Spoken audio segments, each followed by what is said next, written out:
Hello बच्चों, स्वागत है आपका बुक हॉपर्स में। आज हम करेंगे एनसीईआरटी क्लास थर्ड हिंदी की किताब से पाठ 9 कब आऊं के प्रश्न उत्तर। तो चलिए शुरू करते हैं। सबसे पहले है कहानी से। पहला प्रश्न है, सेठ ने किस रंग में कपड़ा रंगने को कहा। जो सेठ था वो अवंती के पास आया था, तो आने के बाद सेठ ने किस रंग में कपड़ा रंगने को कहा था। सेठ ने अवंती को किसी भी रंग में कपड़ा रंगने को नहीं कहा, क्योंकि वह कपड़ा रंगवाने नहीं, उसे परेशान करने आया था। तो बच्चों, जो सेठ था वह केवल अवंती को परेशान करने आया था, क्योंकि वह अवंती की प्रशंसा से जलता था। प्रश्न 2 है, अवंती ने कपड़ा अलमारी में बंद कर दिया, क्यों। अवंती को सेठ का इरादा समझ में आ गया था, इसलिए उसने कपड़े को अलमारी में बंद करके रख दिया। तो बच्चों, जो अवंती था वो समझ गया था कि सेठ को कपड़ा नहीं रंगवाना है, वह केवल परेशान करने आया है, इसलिए अवंती ने सेठ का कपड़ा अलमारी में बंद करके रख दिया था। प्रश्न 3 है, सेठ कपड़ा लेने किस दिन आया होगा। सेठ समझ गया कि अवंती को उसकी चाल पता चल गई है, इसलिए वह कपड़ा लेने नहीं आया होगा।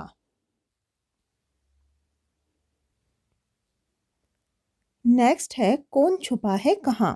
नीचे के वाक्यों में कुछ हरी भरी सब्जियों के नाम छुपे हैं, जिन्हें आपको ढूंढना है। अब भागो भी, बारिश होने लगी। इसमें कौन सी सब्जी का नाम छिपा हुआ है। इसमें छिपा हुआ है गोभी। उसके बाद है, मामू लीला मौसी कहाँ है। इस वाक्य में कौन सी सब्जी का नाम छिपा हुआ है। इसमें छिपा हुआ है मूली। शीला के पास बैग नहीं है। इसमें है बैगन। रानी बोली, हमसे मत बोलो। इसमें है सेम। गोपाल कबूतर उड़ा दो। इसमें है पालक। तो ये नाम सब्जियों के हैं जो इन वाक्यों में छिपे हुए हैं। उसके बाद है, सही जोड़े मिलाओ। यहाँ पर आपको सही मिलान करना है। जैसे प्रशंसा का मतलब होता है तारीफ करना, ईर्ष्या का मतलब होता है जलन, कतई का मतलब होता है बिल्कुल, बुलंद का मतलब होता है ऊंची, और अवश्य का मतलब होता है जरूर। इस तरीके से आपको ये मिलान करना है। उसके बाद है मुहावरे। नीचे आपको कुछ चित्र दिए गए हैं, जिनमें मुहावरे छुपे हुए हैं। जैसे आपको यहाँ पे दिख रहा होगा कि एक दिया है, चिराग है, तो ये मुहावरा है चिराग तले अंधेरा।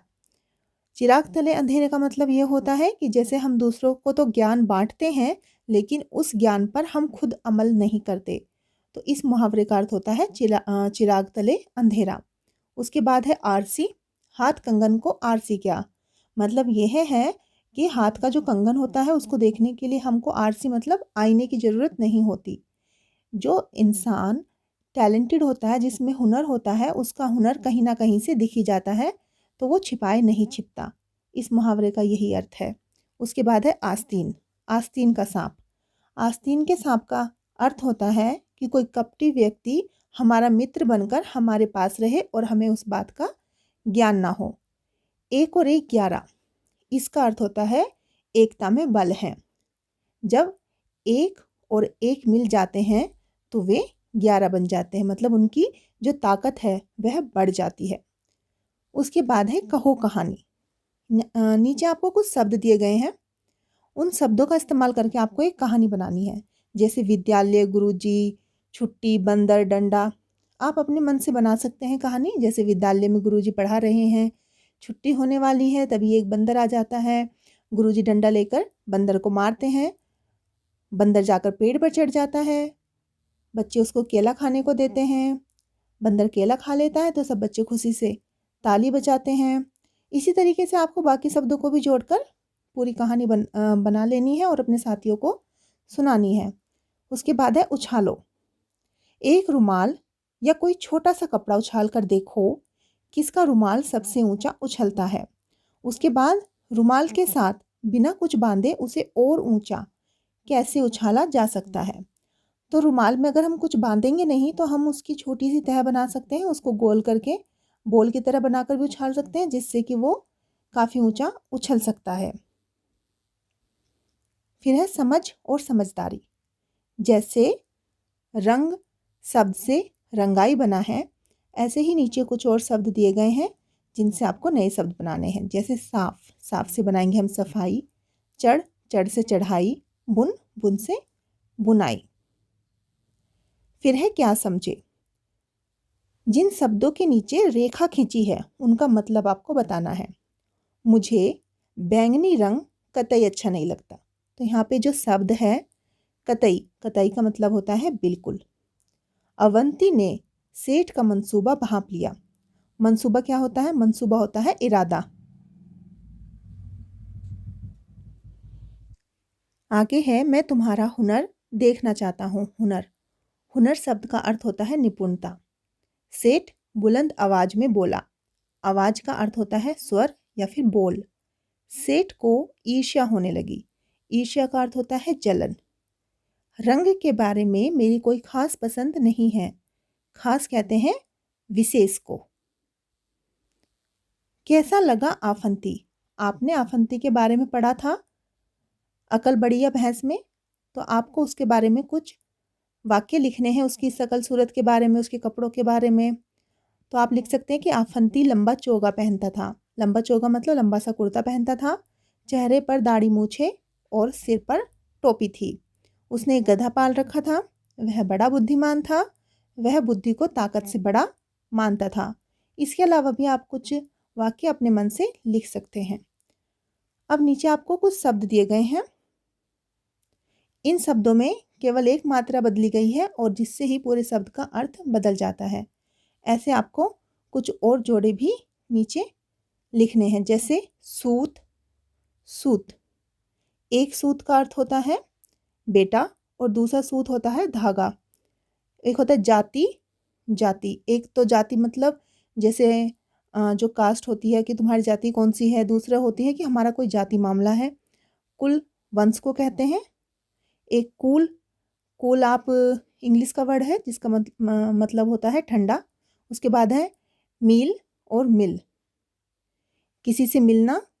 और इस मील का मतलब होता है जैसे कोई फैक्ट्री वगैरह होती है जैसे मिल, उसको कहते हैं। पिला, किसी चीज़ को पिलाना। पीला एक रंग होता है। ऐसे ही हरी, हरी का मतलब होता है भगवान।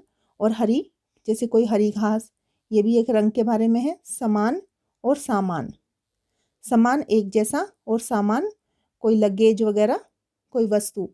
पवन होती है हवा। पावन होता है किसी चीज़ की पवित्रता। उसके बाद है कुछ कलाकारी। कब आऊं वाले किस्से को चित्रकथा के रूप में लिखो। ये काम आपको खुद से करना है। उसके बाद है क्या है फालतू। कभी कभी हम अपनी बात करते हुए ऐसे शब्द भी बोल देते हैं जिनकी कोई ज़रूरत नहीं होती। इसी तरह इन वाक्यों में कुछ शब्द फालतू हैं, उन्हें ढूंढकर अलग करो। बाजार से हरा धनिया पत्ती ले आना। अब जो हरा धनिया होता है वो पत्ती वाला ही होता है, इसलिए जो पत्ती शब्द है वो नहीं होने से भी इस वाक्य के अर्थ में कोई फर्क नहीं पड़ेगा। जो पत्ती शब्द है वो यहाँ पर फालतू है। एक पीला पका पपीता काट दो। जब हम पीला शब्द का इस्तेमाल कर रहे हैं तो उसकी वहाँ पर ज़रूरत नहीं है, क्योंकि जो पपीता होता है पका हुआ वो पीला ही होता है। अरे रस में इतनी सारी ठंडी बर्फ़ क्यों डाल दी। यहाँ पर जो शब्द है ठंडी वो फालतू है, क्योंकि बर्फ़ हमेशा ठंडी ही होती है। जेबा बगीचे से 2 ताज़े नींबू तोड़ लो। यहाँ पे जो शब्द है ताज़े वह फालतू है, क्योंकि बगीचे से तोड़ेंगे तो नींबू ताज़े ही होंगे। बेकार की फालतू बात मत करो। अब जब हम बोल रहे हैं कि बेकार की बात मत करो तो हमें फालतू बोलने की ज़रूरत नहीं है, क्योंकि बेकार की बात फालतू ही होती है। तो इसी के साथ ही हमारा चैप्टर ख़त्म होता है। आई होप आपको अच्छे से समझ आ गया होगा। आपको वीडियो अच्छी लगी हो तो वीडियो को लाइक कर देना और चैनल को सब्सक्राइब कर लेना। ओके बच्चों, बाय।